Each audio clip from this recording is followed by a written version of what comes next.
الفنانة وفاء سالم بعد نشر فيديو لها على الفيسبوك وظهر على وجهها بعض التشوهات بسبب خطأ طبي أثناء حقن البوتوكس والفيلر بوجهها، موضحة أن هذه التشوهات كانت بسبب خطأ طبي.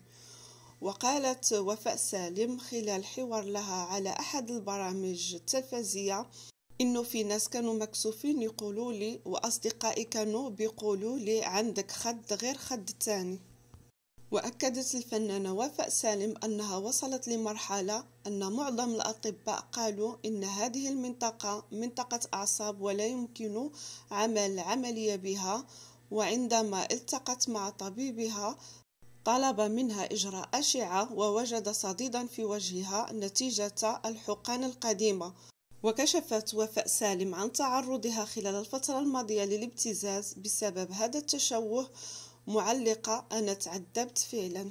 وفاء سالم لم تكن الأولى التي خضعت لعملية التجميل، بل سبقها عشرات الفنانات رغم إخفاء البعض عن أضرارها وعواقبها. والفنانات اللواتي خضعن لهذه العمليات هم نوى الكويتية، أصالة نصري، أحلام، دنيا بطمة، نجوى كرم وغيرهن.